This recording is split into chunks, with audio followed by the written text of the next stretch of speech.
আসসালামু আলাইকুম। আশা করি আপনারা সবাই ভালো আছেন, আমরাও ভালো আছি আল্লাহর রহমতে। আজ আমি আলু দিয়ে গরুর মাংস রান্না করব। এই যে গরুর মাংস আমি কেটে ধুয়ে নিয়েছি, আলুটাও আমি খোসা ছাড়িয়ে কেটে ধুয়ে রেখেছি।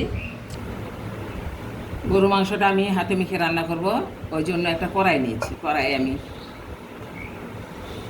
করতে আমার লাগছে পেঁয়াজ কুচি, কয়েকটা শুকনো মরিচও দিলাম, আরও লাগছে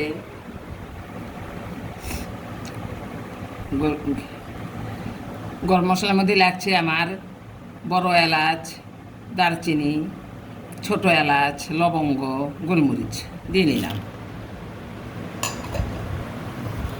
তেজপাতা, আদা বাটা, জিরা বাটা, রসুন বাটা, মতো লবণ, মরিচ গুঁড়া, হলুদ গুঁড়া গুঁড়া দিয়ে নিলাম। শেষে লাগছে সয়াবিন তেল। সব দেখানো হয়ে গেছে, দেওয়া হয়ে গেছে, এখন আমি মেখে নিচ্ছি। আর তেলে দিব না, হাতে মেখে রান্না করব। হাতে মেখে রান্না করলে বেশ স্বাদ লাগে।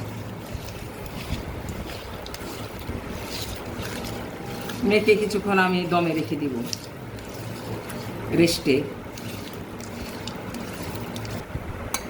মাখানো আমার হয়ে গেল, আমি পানি দিব না। আর আলুটা আমি পরে দিব, আলুটা আঁচিয়ে নিয়ে পরে মাংসে দিয়ে দেবো। রেখে দিলাম, চলো রান্না শুরু করি। গরু মাংসটা আমি চুলায় উঠিয়ে দিলাম, ঢেকে দিব, অল্প আঁচে ধীরে ধীরে রান্না করব। এই তো মাংসটা আমার রান্না চলছে, পানি আমি দেই নাই, দেখেন পানি বেরিয়েছে। এই পানিতে কষানো হবে এবং আদা হয়ে যাবে। ঢেকে দিব।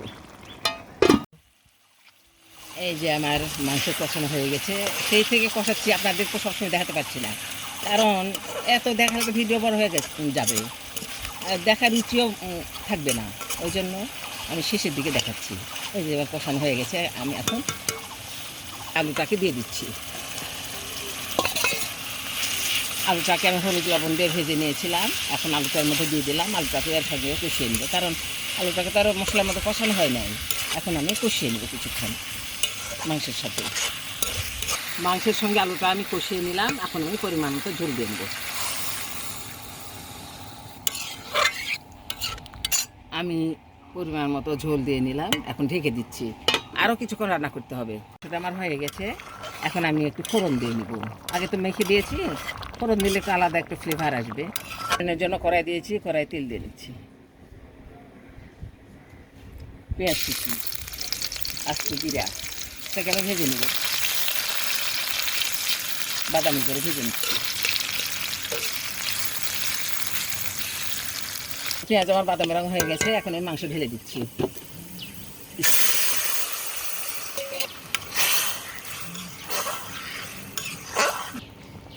এবার মশলার গুঁড়াটাও দিয়ে দিলাম,